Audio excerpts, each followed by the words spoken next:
Hey everybody, Hi. how's it going? Good. How are y'all? So far, so good. I get to see people. Hi, Aaron. Hi, Andre. Cool. All right. So I'm a minute early, but let's get going. So really, this is for you guys. So if you have questions about coverage books, throw them at me and I'll answer them in such a way that I'll give you some screen grabs and that kind of stuff.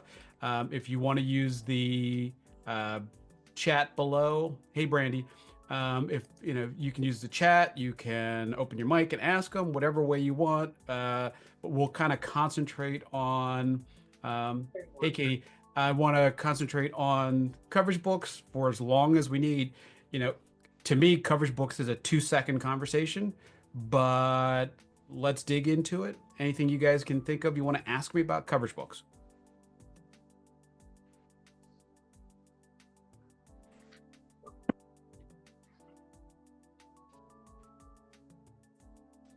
I have hot tea for my voice. You gonna sing to us? No, no. Darn. They would see the number of people drop off of this list really fast. Probably not. So here, I mean, honestly, the bottom line on coverage books is don't overthink it, and that's kind of why I created that title card for this thing. You know, coverage books should okay. So there's two types of coverage books.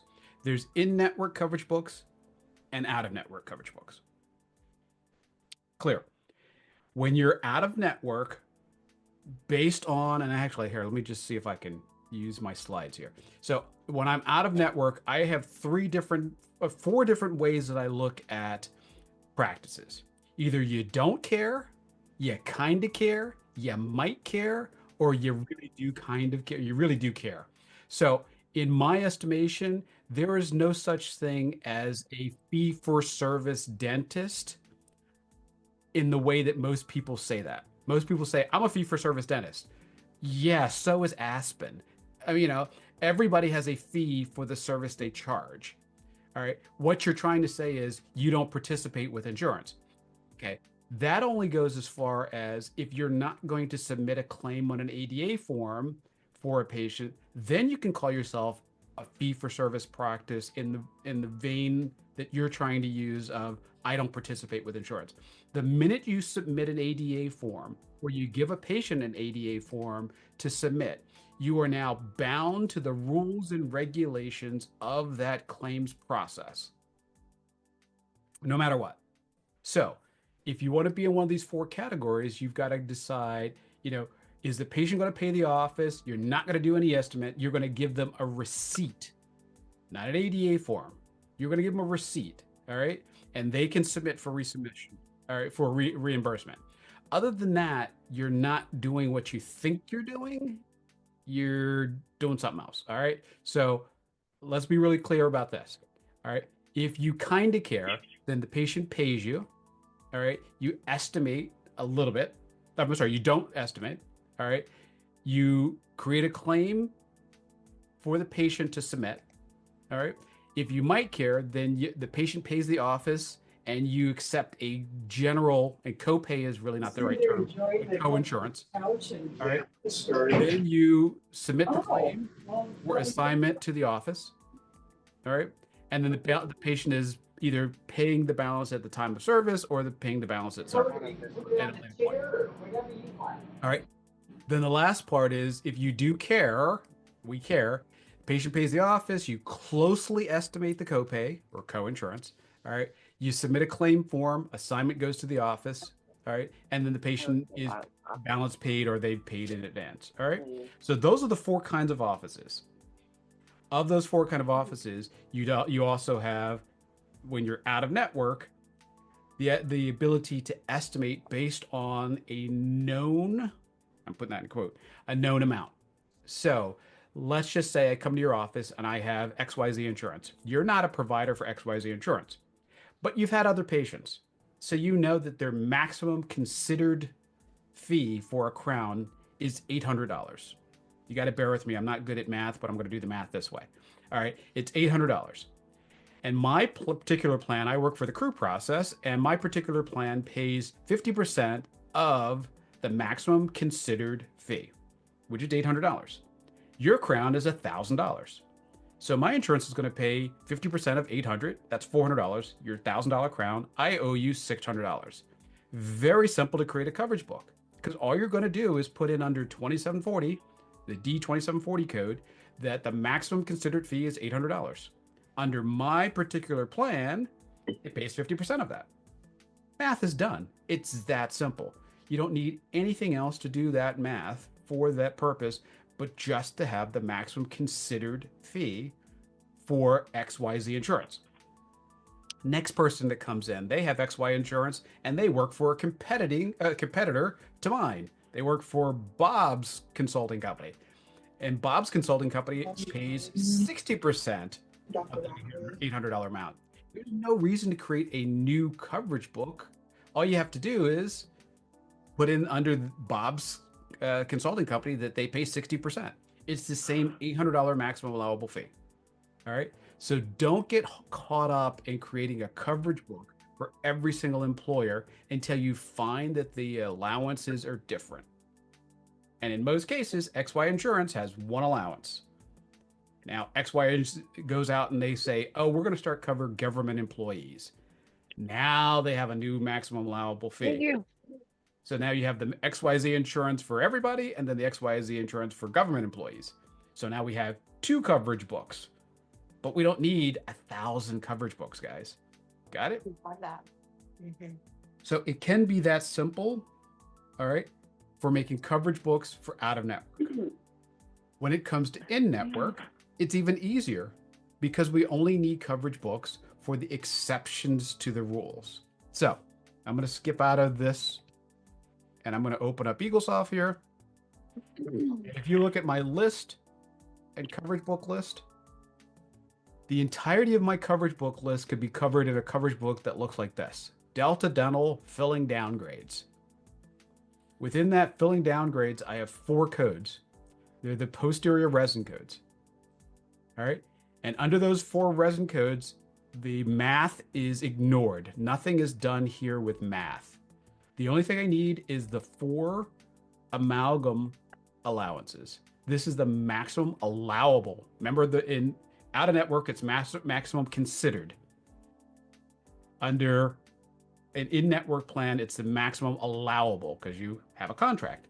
So this is the maximum allowable fee, all right, to be considered when you're in network for the 4 posterior resin codes. If you set this up, this Delta Dental downgrade works for all of, let me preface that, almost all of your Delta Dentals who downgrade composites. The only difference would be maybe they have a plan that downgrades posterior resins too. I'm sorry, posterior crowns too. Then we have to add the posterior crown code. All right. And in most cases, you guys can't do that because you only have one code for crowns.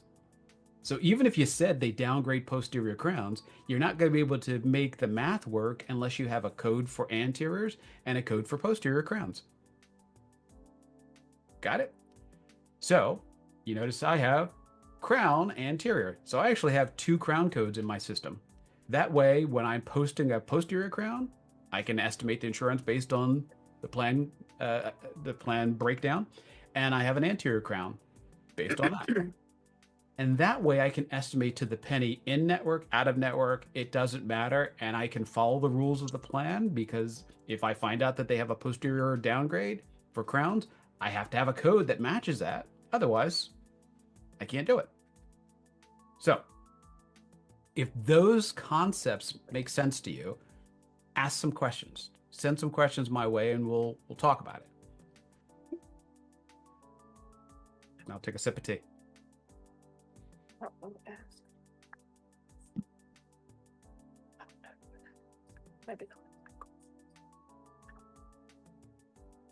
Feel like Alex Trebek waiting for a question to be asked.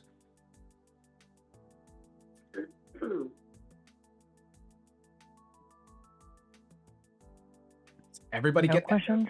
Here's a question. Is the UCR fee or are the only fee the insurance covered fee? Okay. Is the UCR fee our fee or our insurance covered fee? Okay. So let me explain that. So UCR does not mean your fee. Your fee is a standard fee. Okay. The UCR is the usual, customary, and reasonable that the insurance company believes. It has nothing to do with your office. Because you can charge $1 million for your crown. That's not the UCR. All right. So your fee is your fee. It's called standard fee in the vernacular of Eaglesoft. Standard fee is your fee. All right. The UCR in the column of the coverage book. Let me edit this again. All right. The UCR is the maximum allowable fee if you're in network, or the maximum considered fee if you're out of network. All right. And sometimes you guys will see me in the Facebook group, and I basically I have like exploding codes for the words that I use, because it's really important that everybody understands, like, patients don't have co-payments, they have co-insurance. Patients don't have, write-offs, they have contractual adjustments. So if you're very clear on the terminology, you're at least going to be in line with where we are talking to patients. But this UCR is the maximum allowable in network and maximum considered when you're out of network. So this right here is the maximum considered, allowable fee, which is the amalgam fee. But if we have a fee schedule in there, it's going to make the adjustment based on the allowable for the composite, but then only do the calculation of estimated insurance based on the amalgam fee. So hopefully that makes sense. Never ever use dollar amount when you are setting up coverage books, because if you set up dollar amount, Eaglesoft's going to ignore anything else that you ever do. Deductibles, percentages, because you said this is the dollar amount that they do. So you never use dollar amount. You only ever use percentages under the employer. Okay. Can Eaglesoft tell the difference between a 2740 anterior and posterior crown? Absolutely not. So if you look at my code deck, so if I put in my D2740, okay. If you notice, I have an anterior and a posterior crown. The posterior crown is just a P2740. It still bills out as a D2740. The ADA code is still going to be a D2740. All right. But I have an anterior code and I have a posterior code. All right. And I'll tell you, I've gotten so crazed that I've actually started creating bicuspid codes. All right.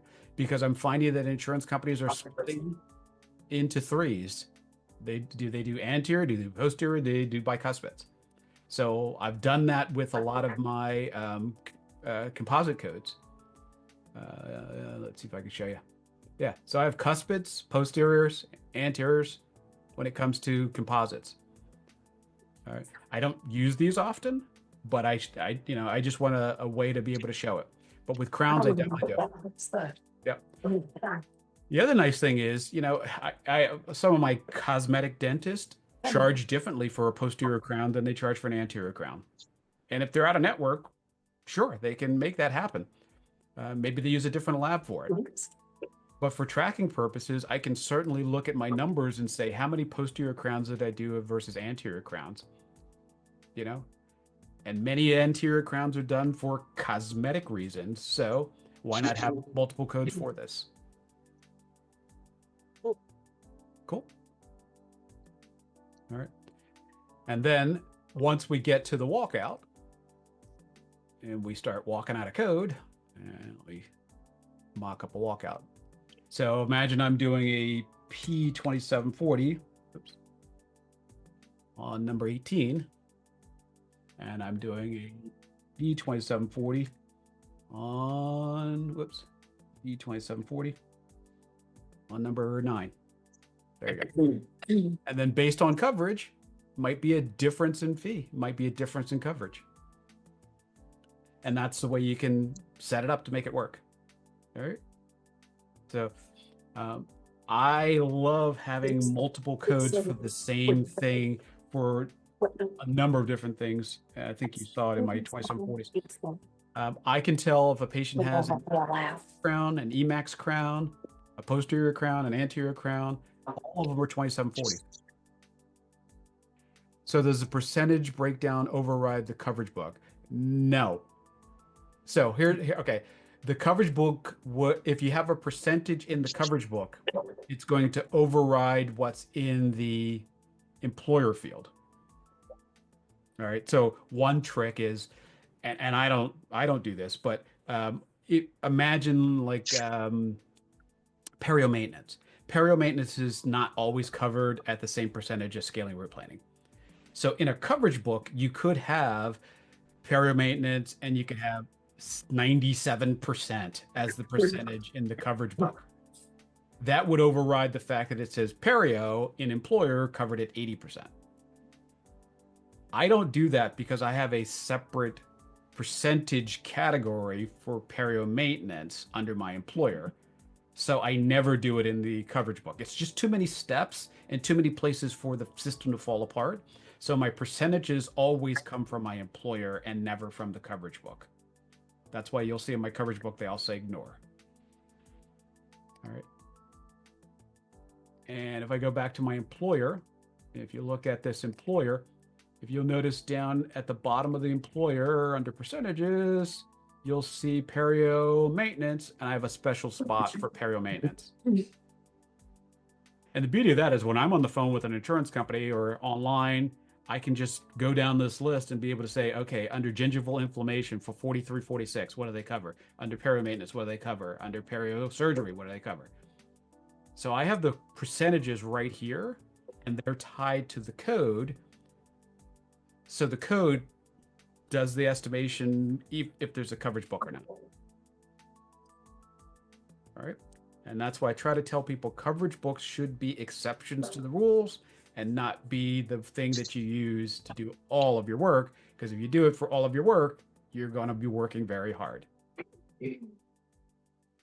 Coverage. Okay. When I say coverage is ignored, if you go into a coverage book and you see how it says coverage ignore, that means I'm not taking any information from the coverage book. I'm looking back at the employer to get the percentage that I want. And hopefully that makes sense, Courtney. All right. So anytime I say ignore what's in the coverage book, I'm only talking about the percentages and deductibles and that kind of stuff here. I'm only going to be using the allowable dollar amount and then going back to my employer to get percentages and deductibles. All right.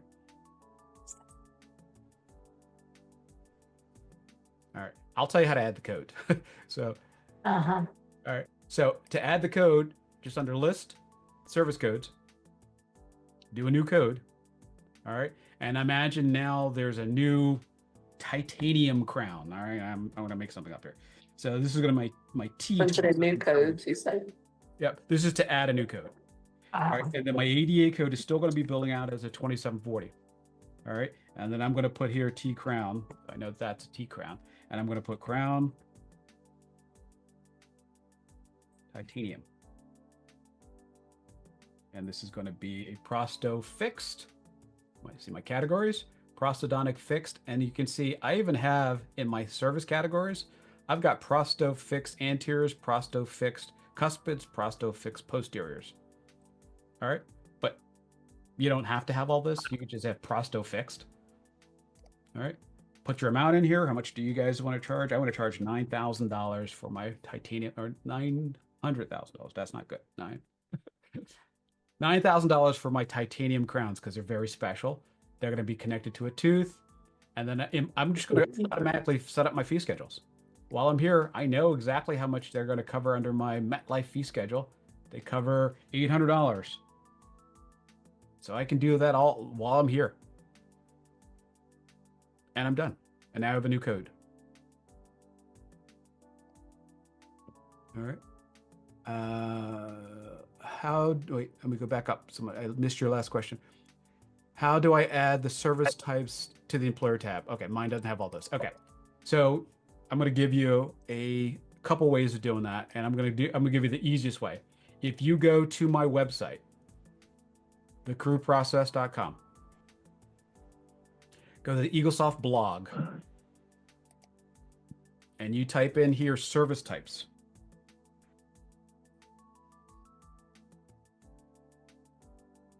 All right. You will find a blog page about service types and how I add more. So Andre's service types and how to modify yours for better Eaglesoft estimations. And this will tell you exactly how to create those service types. And what I always do is most offices have like a breakdown sheet. All the categories that you have on your breakdown sheet should have a place to put it in your employer field. But this blog post will tell you how to create those service types. And it'll even show you the service types that I use. I'm not going to say recommend, but use. And this is just based on the needs of the office. And that's how you add to that service type list.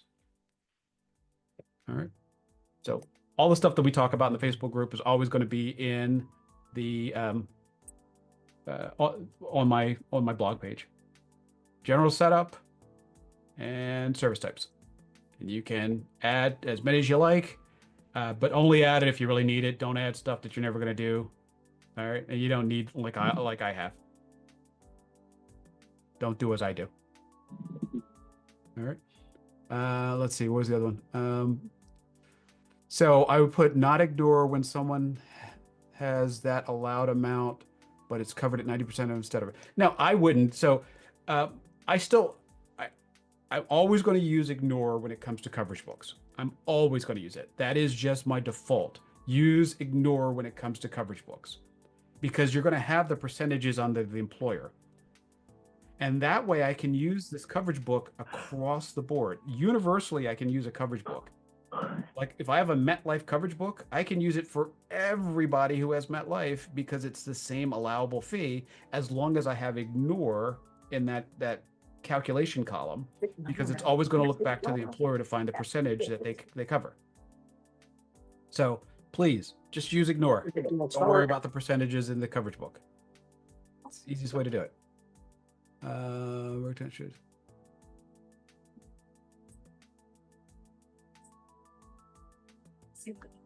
On the breakdown screen, how do you? Oh, okay, yeah. Well, that I showed you that. Sorry, I'm reading backwards some of the questions that were asked. Okay, sorry.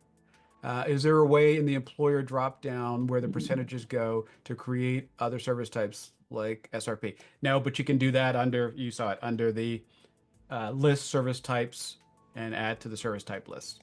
All right, cool. Caught up on questions. All right. Other questions, guys, and you can open your mic if it's easier to talk than to write. I've got dyslexia, so I can't write fast. What else can you think of? And service types have to, I mean, your service codes, list service codes, have to be connected to service types. So you can even see just in my list, all these are my diagnostic CBCT codes, but they actually have a percentage. So we might find that PAs are covered, but CBCTs aren't covered. But if you don't have a separate type, it's going to say under diagnostic, CBCT should be covered. So I actually have a separate category for my CBCT. What about like United Healthcare, retired state plans, group numbers and all the same, but see different allowables? How do you differentiate? Okay, so every single employer plan that has a group number, and this is the example I always use. When I worked at Patterson, let's just say Patterson had Delta Dental of Minnesota. All right, Delta Dental of Minnesota is just the insurance company. Patterson might have 50 plans, and they might have management, and they might have service techs, and they might have trainers, and they might have salespeople. So under your list of employers, you're going to have multiple plans under the same employer, because you could have Home Depot with group 0, 2, 3, 4, 5, 6, and then you could have Home Depot group 1, 2, 3, 4, 5. That's where the plan breakdown information is going to be different. The plan percentages and maxes are going to be different.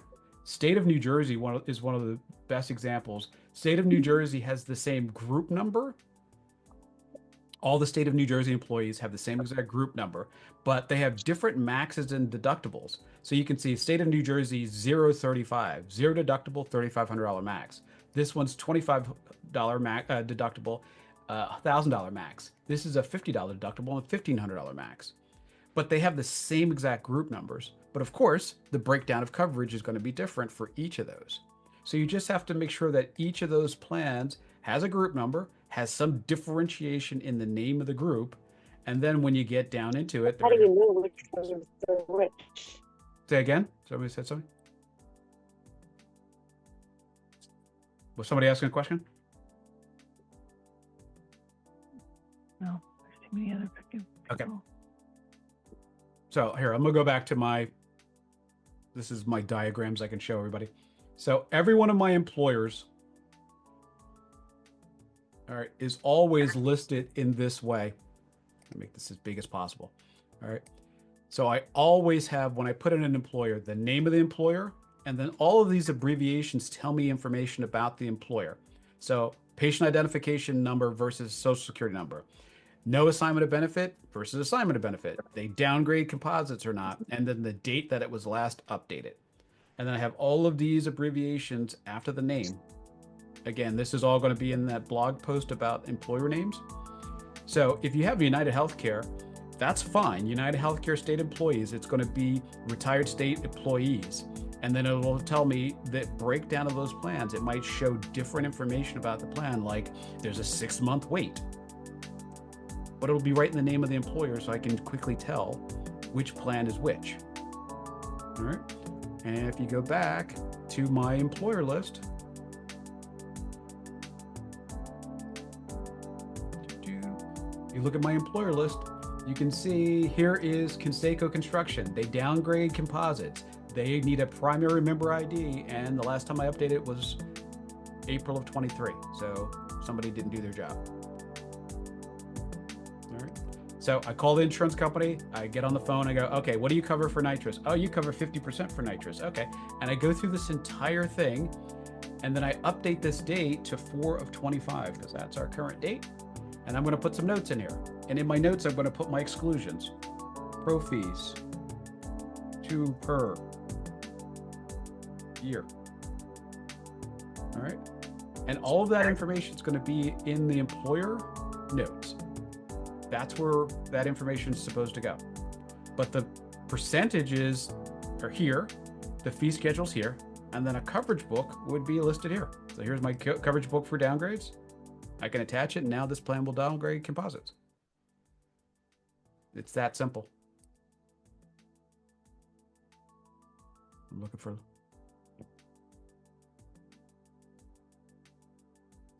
All right. Nope, no other questions came in. Anything else you guys can think of? 25 minutes, I answered every question available. That's great.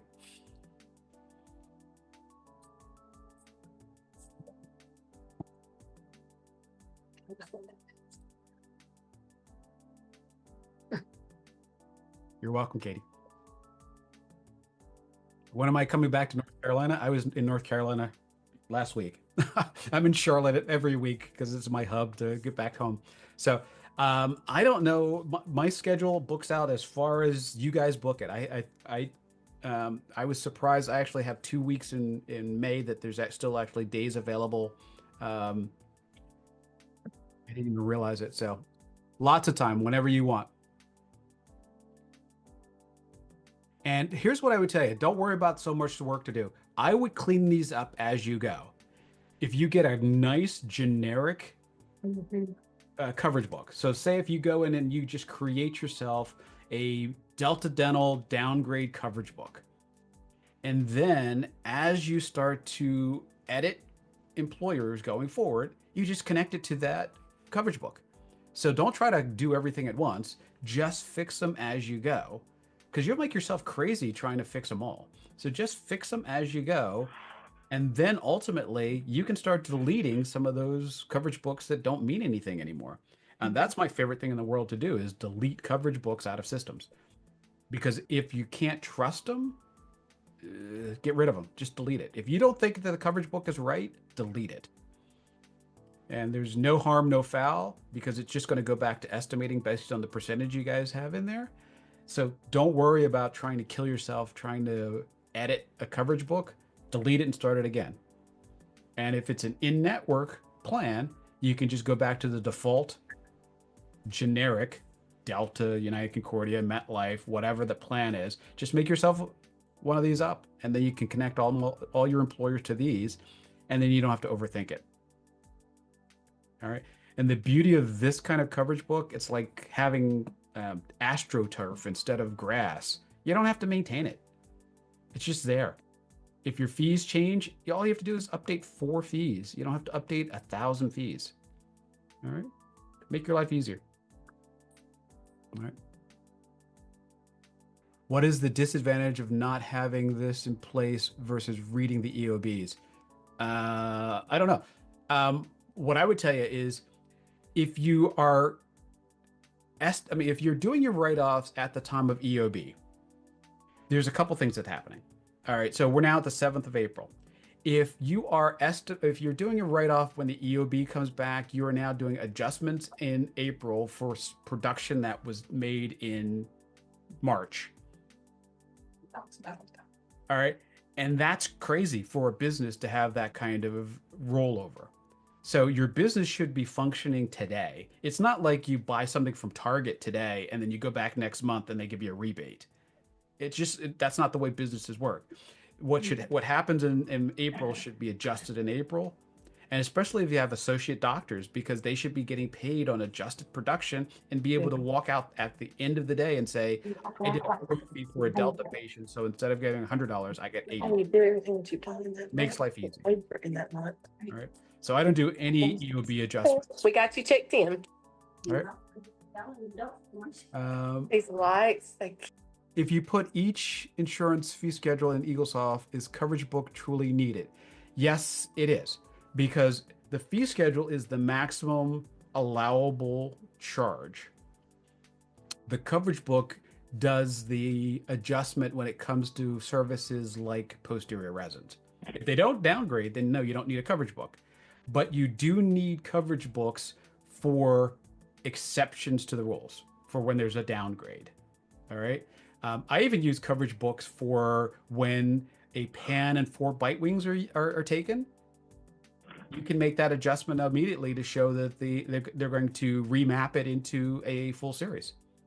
So you can use coverage books in a lot of different ways. You do need coverage books even if you have fee schedules in, because fee schedules are only the maximum allowable fee. But in some circumstances, like posterior resins, that's different. So, good question. Anything else that you guys can think of? And we're at 1:30. So if you want to go off if you want to get off of the coverage book question, I'm here for another half hour. So ask away.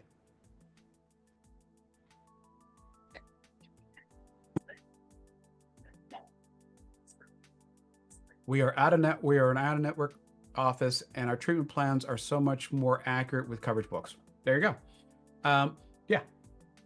The whole idea behind a coverage book is to give you the math so you understand what an out-of-network plan would pay to an in-network provider or an out-of-network provider. It's really simple. And remember, insurance companies, when you're out of network, will not provide you with their allowables, but you probably already have it because you've done those services before. If you've done a crown before, you've got the allowable fee on an EOB.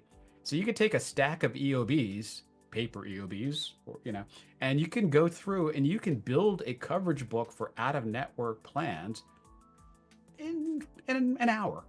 I'm going to give you a minute per code, and in an hour you're done. You have all your codes in there, and the key to it is if you start to find that there are differences, then you just have to create a new coverage book, and that happens sometimes. You have to create coverage books, and you have to create coverage books, but don't make one per insurance company. Make one per version of an allowable fee. All right. An allowable fee is not what the insurance company paid. Allowable fee is what the insurance company said their maximum considered amount is going to be. All right. So, other questions, guys? I want this to be the best use of your time. And like I said, you can open your mic and ask a question. No.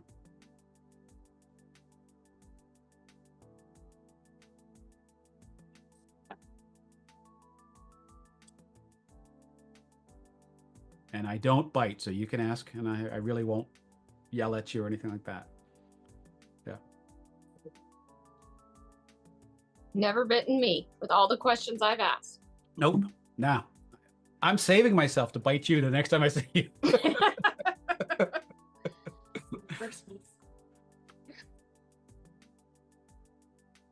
So everybody knows how to do coverage books now, so I don't have to post another question about coverage books. No, nobody said that. We just can't think of any more questions right now. Okay. And here's the thing. I mean, you know, Margaret in the group runs a really big, successful pediatric practice, and she loves coverage books, and she loves to make the coverage books for every single employer. And I have absolutely no problem with that. Go for it. But she's there maintaining them. And again, I'm lazy. I want to set it up, and I don't ever want to have to do it again. So I'd rather, again, you can plant the best lawn in the whole world, and you can have landscapers who maintain it. I'm cheap. I don't want to do that. I'd want to live in Arizona and just have gravel and cactuses. So that's my theory of coverage books. Make them so nobody has to ever do it again. And let's say, would you review adding employer insurances to new patients? Okay. So new patient calls and they say, hi, I work for the crew process. So I call your office and I say, I want to come to your office. And you say, who's your employer? And I say, it's the crew process. So you go list and you go to employers and you look for my company, the crew process. All right. And it's not there because I spelled it wrong. So somebody hits new, but they didn't realize I should have tried again and hit the, and now it is. And you can say, oh, okay, Andre, do you know if you have the Delta plan or do you have the Aetna plan? Because I have two crew processes in there. You go, oh, yeah, I have the Delta plan. Oh, okay, good. I can see that this plan hasn't been updated since May, so I will edit that plan. All right, and this is the same thing if I was doing a new plan. I don't know what. I'm going to change this to April of 25, 4/25. All right, notice I put dashes and not slashes. All right, just don't put slashes. All right, I don't put anything in the address because we are a multi-global corporation and we have offices all over the world, so you don't need an address. You don't need a name up here. Save yourself. This does nothing to the system, so don't put a name up here. Save yourself a step. And then you're going to check the group number to make sure you have all the digits. You put the deductible, the max. What insurance company do we use? Delta Dental. All right. And then you're going to find out what month this plan rolls over. And my plan rolls over in March because that's my birthday month. So we get new coverage on my birthday. All right. That's a very odd thing, but most people's plan rolls over in January. All right. And then you're going to pick your form because you're probably going to have Vine plugin. Here's your form. I don't have Vine. So, all right. And then you're going to put what fee schedule. The fee schedule should match the insurance company. So you can see Delta Dental PPO fee schedule connected to Delta Dental. And I'm only talking about if you're in network. All right. And then does my plan downgrade? While I was on the phone, I found out if the plan downgraded. If it does downgrade, you connect it to the Delta downgrade. If it doesn't, there is no coverage book attached. No need because there's no exceptions to the rules. All right. And then the last one is this last line where it's the adjustment type. You never need this if your fee schedules are correct. You only need this when you're adjusting at the time of EOB. All right. And all of my adjustment types are named so that they look nice in a walkout statement. So they all say provider adjustment for, and then the particular insurance company. Just the way I do it. And then I go down and I fill in all the blanks of what percentages they pay for these categories. And I've got a lot on here because this is a test environment. All right. But whatever categories you need to add to your service type list. All right. And then Let me see if I could pull it up here real fast. Under my handouts, here's my employer. Here's my employer notes. I have this little notes thing on my desktop, and I just copy this notes field and I paste it into my employer. Employer notes, paste that in there. And then I fill in the blanks. How often can they have pro fees? 2 per cal year. And I just fill in all that information. All right. I keep that note as a notepad on my desktop because as a notepad, it's really quick and easy to open. If you use Microsoft Word, it's going to take a few minutes every time you try to open it. So just all about speed. All right. Then I go through and that's done. That's how I create a new employer. Just top to bottom, left to right. But the first thing first is always to search for the plan. And if you can't find the plan that way, if by the name, always hit group number, type the group number in. So here's a task for everybody. If you would, today, go to list employers, type in 0, 1, 2, 3. All right. And look at the employers as the group number. And you're going to find AARP and then crew process and then AARP and then crew process. You're going to find multiples under the same group number through Delta Dental that are really retirees. All right. Because the Delta AARP plan is 0, 1, 2, 3. And if you search for that, you're going to find, an employer named Bob Smith, an employer called, Bob's Construction Retirees. And they're not. They're just retired and they have a plan through AARP. All right. So I do this all the time. I go in offices and I will search by group number and I'll just type in some numbers and you'll find some like that are like really, really close, but then you're going to find some that are identical and they're going to be the same exact employer. So it's a great way to clean up the list and have them under the right names. All right. All right. If an employer changes from Emeritus to Cigna, can we delete the Emeritus plan from the system?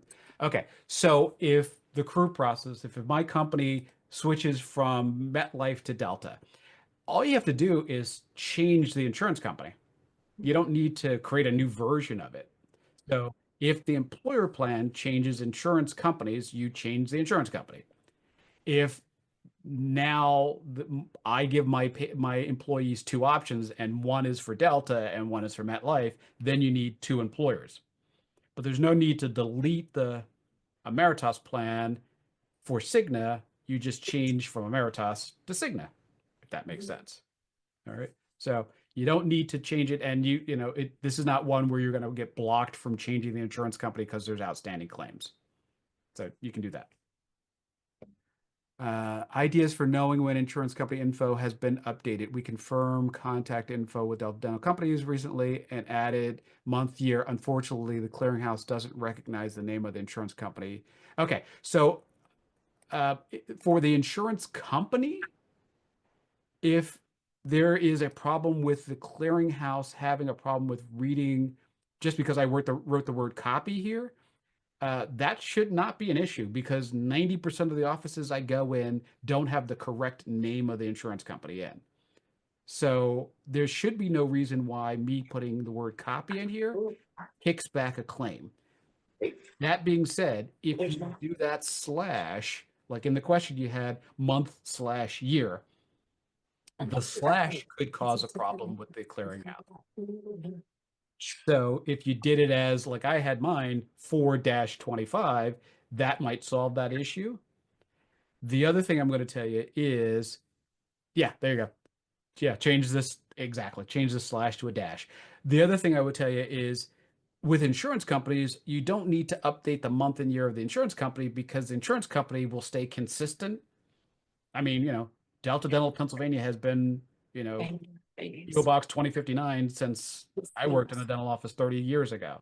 So the insurance companies don't change. What I would tell you is one a good insurance company and one's a bad insurance company. Somebody seems to be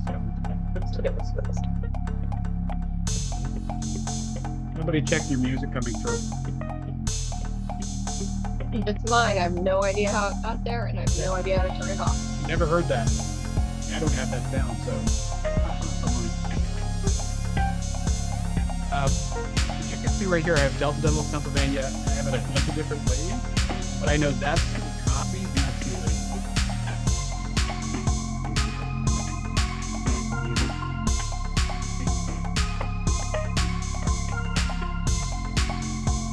like, yeah, it sounds like old music. Hi, old. But,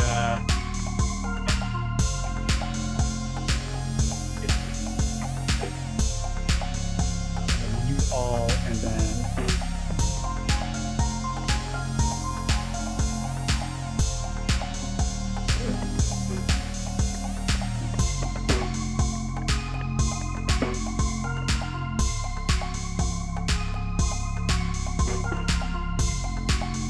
okay. So now you guys can unmute yourself if you want. But I did a mute all.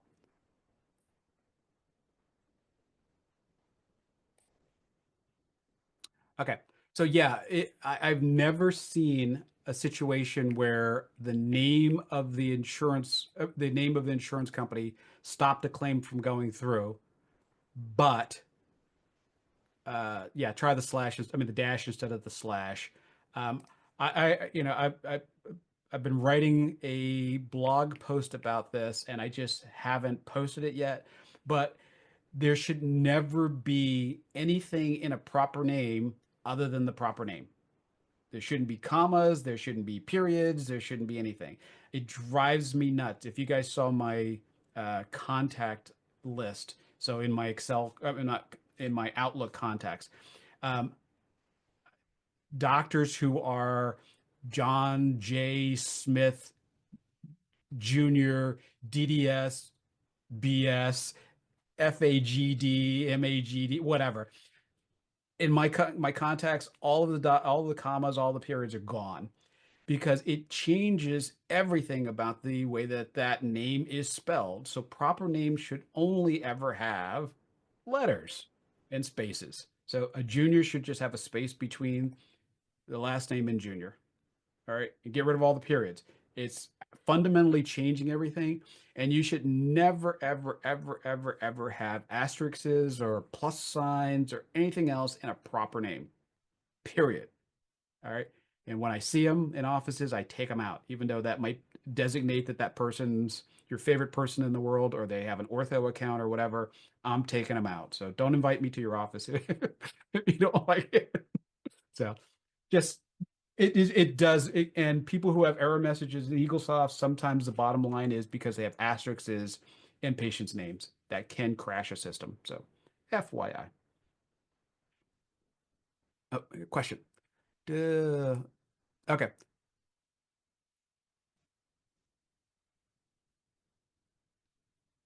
It actually did stop it, and I had to remove the date of for the claim to go through, but I'll switch to the dashes. Okay. I think that should do it. And question for you. Was that Vine with the slash issue? Probably so. Oh, it's Aaron. Yeah. Okay. Vine trellis. Yep.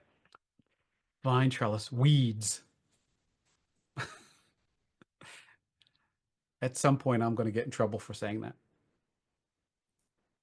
Okay, guys. So we got about 10 minutes. So again, ask me anything. You got me. So if you have a question, I think we solved the coverage book question, maybe. But if you can think of anything else, let me know. Somebody asked if I was coming back to North Carolina. I am always in North Carolina. I'm in North Carolina about once a quarter. Um, I haven't been doing any presentations recently because by the time the local, like Patterson branch, has asked for a particular day, I'm already booked in an office. So I haven't done any of the Patterson branches recently. And same thing with the dental meetings. I went to the Hinman Dental meeting a couple weeks ago. The Texas Dental Association meeting, I was planning on going, but somebody booked that for me. And wherever you guys want me, I come. So, whatever you want, I'm there. Cool.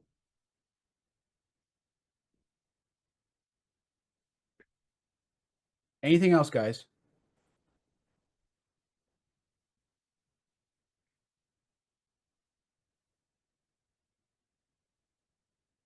And somebody is just coming in. We're about to get a new question. So if there's anything else you guys can think of, ask away or shoot me a message. And I'm happy to send you a reply. But just remember, all the stuff that we were talking about, there is information on the blog page. And Lisa, yes, I'll see you in Kentucky. I forgot I was going to Kentucky, but yes, I'll see you in Kentucky. Um, I'm trying to do, my goal was to try to do more and more events, but what happens is you guys always want Fridays. So my Fridays get booked up weeks or months in advance. And then I don't have time to book any in-person events. So trying, we'll see. Anything else you guys can think of?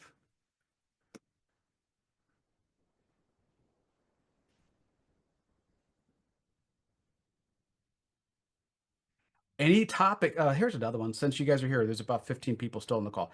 If there are any topics that you guys can think of that you need either another one of these kind of meetings, or if you want me to write a blog post about it that's not already on there, please ask, because sometimes I'm sitting around here going, oh, they didn't know, I don't need to write anything or do a meeting about this. So if you can think of a topic that you'd like to have a blog post or a meeting like this about, let me know, or a YouTube video. I've hit a writer's block. I don't know what to write about. I don't know what to put videos out about, because I just assume everybody knows the answers. So I feel stupid making a video about it.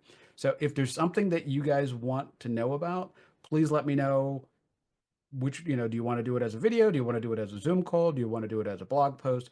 Let me know, within reason, because there's certain things that I don't want to make a definitive blog post about and then have it change. Just like posterior resins, we don't need it. We don't need to worry about posterior to anterior resin codes being an issue anymore, because Eaglesoft 24 fixed that. So that's over. But if there's anything else that you guys can think of, let me know. Please send me a message.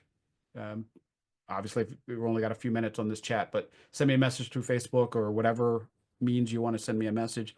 And I'll try to create a blog post about that, or a video about it, or we'll do another one of these. So let me know. And I'm going to be quiet for a couple of minutes to see if anybody asks a question.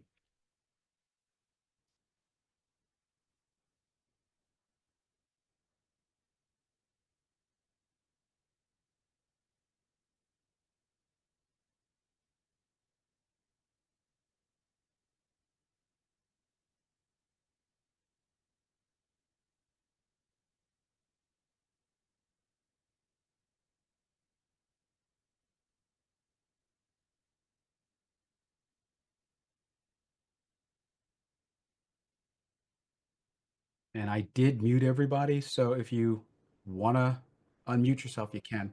Oh, a question came in. Oh, chart ID on the screen. Okay. So I use my chart ID, and there's a whole blog post about this. My chart ID is my way of putting information about a patient that goes above and beyond their name.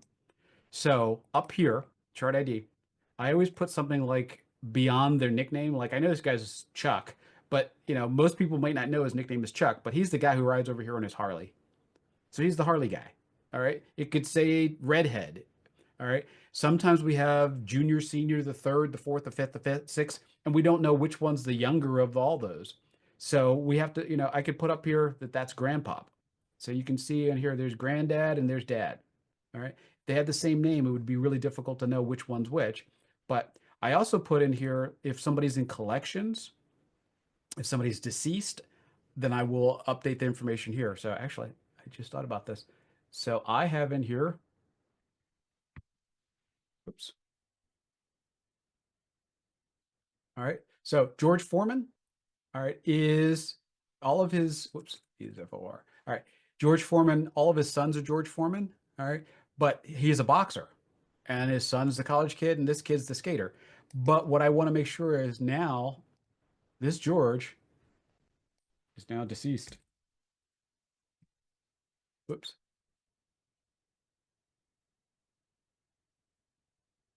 All right.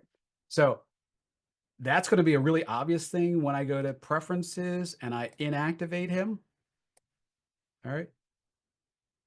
It's going to be really obvious when I type in, I have to show inactives. All right. Why he's inactive. So I use chart ID for all those kind of things. I even use it for maiden names, whatever you can think of. It doesn't show up any place. This is a demos database, so I can tell these what the patients have in my database. But it's just a really quick and easy way to be able to see something above and beyond. But I can quickly see that person's in collections, and that's why they're inactive or say they moved. So patient calls and they, oh yeah, we moved to Florida. Okay. So up here I can just write moved. All right. But now I can see why the account's inactive. So I use that chart ID for that field. Good question.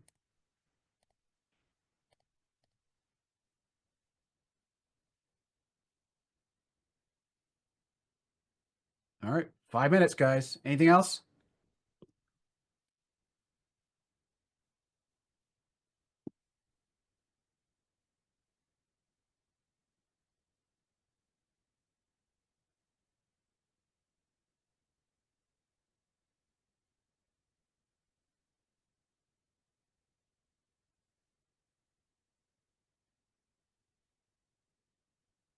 All right. I guess we're good, guys. Go enjoy the rest of your lunch and lunch break if that's what you're on. And if you need anything, please just reach out, let me know. I'm here. I'm happy to help. So have a good one. I'm going to, hopefully this recorded. If it did, then I will cut it down, get it up on YouTube, and let's see if there's another message. You guys are very welcome, and I will talk to you soon. Don't be a stranger. Take care.